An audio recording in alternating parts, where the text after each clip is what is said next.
Welcome back, everybody, to the Renaissance Humanism podcast. I'm your host, Jonathan Riley. In today's episode, I'll be discussing from agricultural to the industrial revolution. Humanity has experienced massive significant change in how we live our lives since the invention of agriculture 12,000 years ago. Only a few centuries ago, with the beginning of the Industrial Revolution, which started in 1769 in the islands of Great Britain, humanity experienced another significant change. What industrialization meant was that humanity now started creating wealth and goods and services previously was not possible. The economy functioned with a rents-based system where there were landlords and they were the ones who received profits from their tenants and farmers. This is a primitive economy limited with the merchant classes and middle classes were very small, and they predominantly operated in cities along trading networks like the Silk Road. One of the fantastic opportunities of the Industrial Revolution was that it provided new opportunities where typically around 8% of people primarily lived and worked on the farms in an agricultural economy.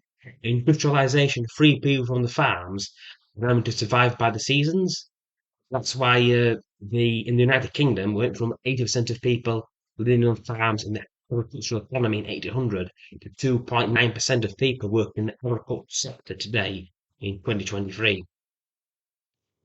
As people in the 18th and 19th century moved from the agricultural economy into an industrial economy, manual labour professions in cities, families became much smaller. Traditionally, family will consist of a pan-generational household with grandparents, parents, their children, and the children of their wives and the extended family. That was a big community connected with families, cousins, relatives, and their wives as well. With the advent of industrialization, it all went away. People moved to families. People started having more children because those children became a liability. If you have children on a farm, those children are free labor when they grow up. But in the cities, they're expensive luxuries, highly cost taking in the short term. But in the long term, they are overall benefits to society. Children are a benefit to society. It's just in the short term, because human beings think in the short term.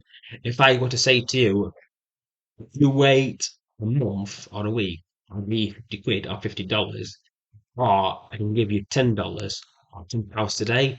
A lot of people take the money now because they don't know if the money in the future will actually be there. Just how human beings are, this sort of thing.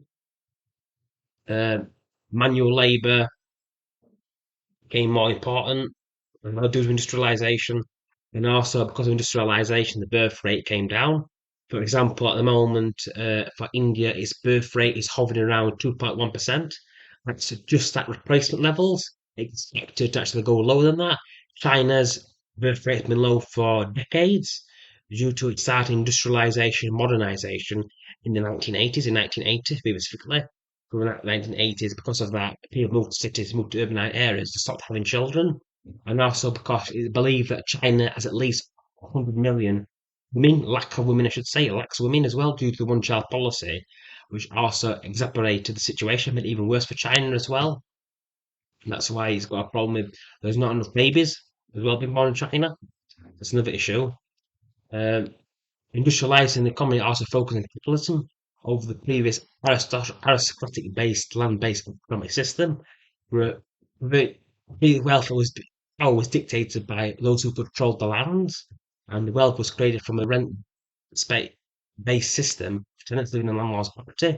According to the professor and ex-Greek finance minister Yazar Varoufakis in his book Tech Feudalism, when he argues that society could overcome racism and sexism because of the advent of capitalism, because it moved things away from racism.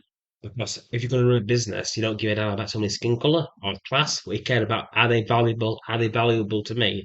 And because of that, we moved away from racism, moved away from sexual orientation matter, moved away from people's skin color matter, because all that matters is capital, generating money, creating wealth. And that's why we've experienced so much progress and the interracial relations due to racism being a negative to actually prevent and success of populism. Western civilization able to overcome religious divisions, racism, unlike the chaos we've seen in the Middle East since 2010. That region is currently going through its own version of the 30 Years' War, which engulfed Europe from 1517 to 1648 over religion between the Catholics and the Protestants. Um, Islam, they're going through that now. Islamic nations in the 11th century made up 10% of global GDP, and now it's less than 2% due to the instability caused by economic and political reasons, particularly due to famines in the 11th century, which led to religion going more predominant in that life because the institutions didn't really exist there. Because Islam in that time period was still a very young religion, and just took over from lands from the Persian and Roman empires, and they were still starting out. The reason why Europe is so different was because of pagan traditions. The institution that survived, as well, Catholicism and the Catholic Church, also be another institution, but not the main power within Western Europe since the fall of the Western Roman Empire in 476 AD. In practical terms, this meant that power was concentrated among fewer people compared to actually Europe in the Middle East, because the Middle East it concentrated fewer people. In Europe, the power was spread out in religious classes, in lords, in barons, in the kings, and it just gets it. There was enough political power being divided as well that it was able to prosper Europe. Furthermore, Islam was against, and still is against, its interest, but it's against their religion. It means it's not a business-friendly environment. If if a business cannot raise capital by taking a loan, that's not possible for a lot of Islamic countries. It's still to this day as well.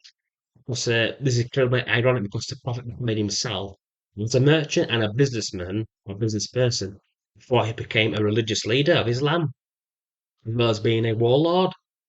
That's why, because Islam, the reason why Islam spread so quickly along the Silk Road into Asia, into the Philippines, all the way in that direction, was because Islam at the time period, for the 11th century, was very business orientated religion.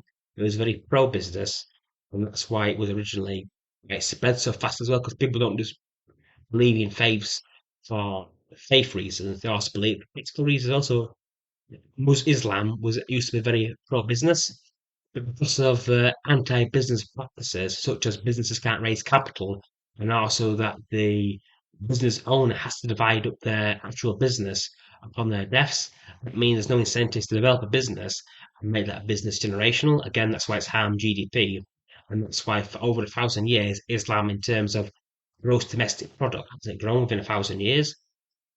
I hope you all find this episode interesting and enjoyable. Thank you for listening, and please take care and peace out.